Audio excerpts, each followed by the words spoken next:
बहुत पुराने ज़माने की बात है, जब जंगल इंसान से ज़्यादा ताकतवर था और शेर जंगल का राजा था।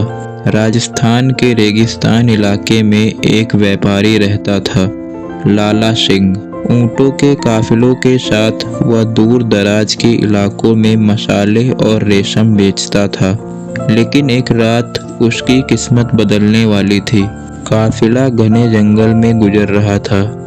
अचानक ऊँट बेकाबू होकर भागने लगे और सामने से आया एक विशालकाय शेर। उसकी आंखें अंधेरे में जलते हुए अंगारों जैसी चमक रही थी। लाला का दिल इतनी जोर से धड़क रहा था कि उसे खुद सुनाई दे रहा था। पैर फंस गया, भाग नहीं पाया। शेर धीरे धीरे उसकी ओर बढ़ा। शेर बोला, डर मत, मैं तुझे खाऊंगा नहीं अगर तू मेरा एक काम करेगा। लाला घबराकर बोला, काम? कैसा काम? शेर दहाड़ता हुआ बोला, इस जंगल में एक औरत कैद है। वो इंसान नहीं, लेकिन इंसानों ने उसे बंद कर रखा है। उसे आज़ाद करा दे और मैं तुझे छोड़ दूंगा। लाला ने हामी भर ली। शेर ने उसे एक पुराना नक्शा दिया, पत्थर पर खुदा हुआ अजीब सा रास्ता। सुबह होते ही लाला उस नक्शे के रास्ते पर चल पड़ा। रास्ता कांटेदार, झाड़ियों से भरा, लेकिन घंटों मेहनत के बाद वो पहुंचा। सामने था एक प्राचीन टूटा फूटा मंदिर और उसके बीच एक भारी लोहे का पिंजरा। अंदर बैठी थी एक औरत। उसके कपड़े फटे हुए, चेहरा ढका हुआ, लेकिन आंखें चमक रही थी। औरत बेताबी से बोली, मुझे निकालो सूरज ढलने से पहले, वरना ये पिंजरा मेरी कब्र बन जाएगा। लाला ने तलवार से ताला तोड़ने की कोशिश की, पर ताला नहीं टूटा। फिर आसपास खोज करने के बाद एक पत्थर के नीचे चाबी मिली। जैसे ही पिंजरा खुला, औरत बाहर निकली।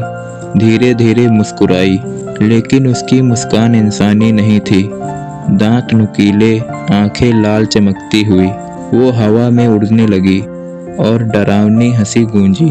और औरत ने बोला, मूर्ख इंसान, मैं इस जंगल की श्रापित आत्मा हूँ, जिसे सिर्फ इंसान का हाथी मुक्त करा सकता था। तभी शेर वहां आ पहुंचा। शेर ने बोला, भाग लाला, यही वो राक्षसी है जिसने मेरे कबीले को मार डाला था।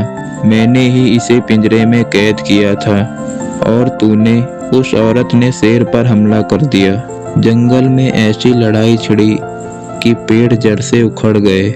लाला को वो नक्शा याद आया। उस पर लाल निशान था, जंगल का सबसे पुराना बरगद का पेड़। कहते थे उस पेड़ के नीचे धरती का वो हिस्सा है जो किसी भी बुरी आत्मा को कैद कर सकता है। लाला चिल्लाते हुए बोला, इसे यहाँ खींचो। शेर ने पूरी ताकत से आत्मा को घसीटकर बरगद की जड़ों के नीचे दबा दिया। लाला ने पास पड़ी लोहे की जंजीरों से जड़ें बांध दी।